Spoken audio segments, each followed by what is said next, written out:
The Fat Controller loves his engines and sees them as his children. However, sometimes Tom forgets about the road vehicles and he might blame the engines. However, it works out in the end. But overall, the top hat really cares for his engines. So Tom Hat would never want an engine to ever work themselves. One day, Edward was being ridden by Sir Topham Hatt. However, when he checked the others go, he saw something rather strange. There is something that feels strange, but I can't put my finger on it. Is it Cranky? Yes, exactly. He wasn't happy, like usual, but he was sad. Sir Topham Hatt was wondering what was going on. Cranky, what's wrong? Oh dear! You seem quite in a... Sorry about that down there. Yes. Yes. What's wrong, Cranky? I'm perfectly fine, sir. Now please leave me to work. I have a lot of that to do. He is most certainly not alright. I'll leave you then, but I will most certainly know what's up with you. There's literally nothing wrong. I'll ask him later. Sir Tom Hatt went back into Edward's cab, and they both went away.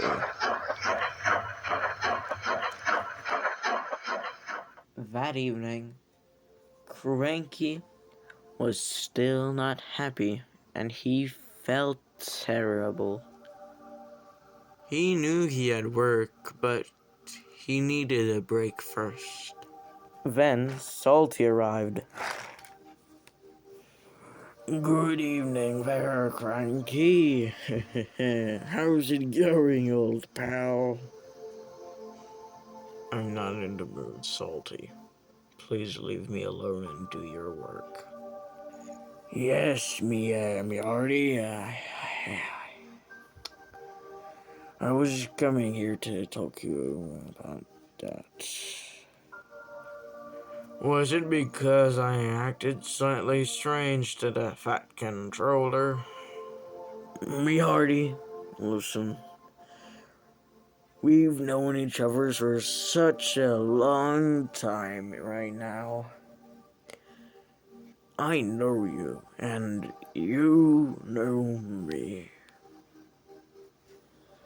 You've been acting weird recently, and I've seen it. In fact, last year, or maybe not that much, you thought Sir Tom Hatt would scrap you. There's also been a lot of, work, considering you're one out of two cranes around here. The other one doesn't even work that much. Mahardy, please go easier on yourself. You don't need to have competition. I can't. I'm always expected to work. I don't have an option. You could just take a day off like that as the controller, but I'm always expected to work all the time. Cranky, go to work. Cranky, do this, do that. Come on, Cranky, get the things off the boat, Ever since I've started to work here, I have not rested or slept a single time. Salty felt horrible for Cranky, and he wanted to do something to help him.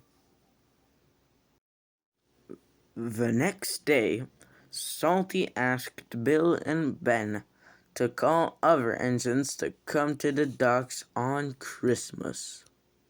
"We'll do it right away, Salty. Yes, we will." And the two yellow twins chuffed away. Bill and Ben were happy to go off the clay pits and the docks and go around the island. They knew they had to ask friends to come, but they were excited while doing it. They went to the sheds, to Farquhar, and back to Edward's branch, where Edward had already heard. And he was proud of Bill and Ben, along for Cranky, feeling happy soon. When Christmas was coming, Salty had asked Sir Topham Hatt to come and talk. "So, Salty, you called me here because..." "Well, sir, I was thinking maybe a week off for work."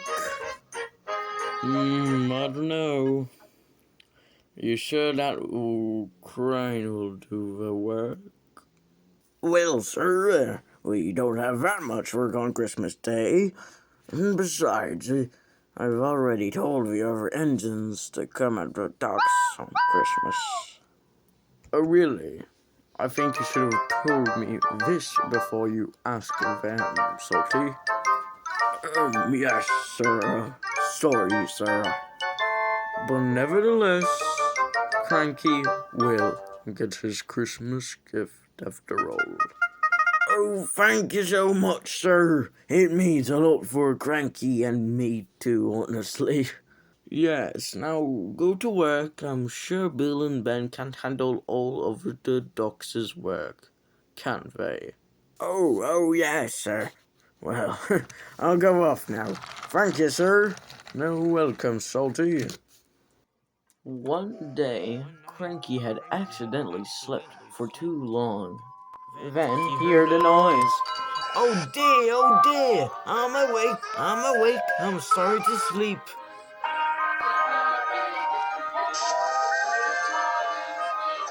"Excuse me, what is going on?" "Merry Christmas, me hearty. For your Christmas gift, you get a week of a day off. A week off, if you like." "No way! Do I actually?" "Of course we do mean it. It just shows how much we love our pretty pal." "A Merry Christmas, Cranky. A Merry Christmas indeed." "You deserve this.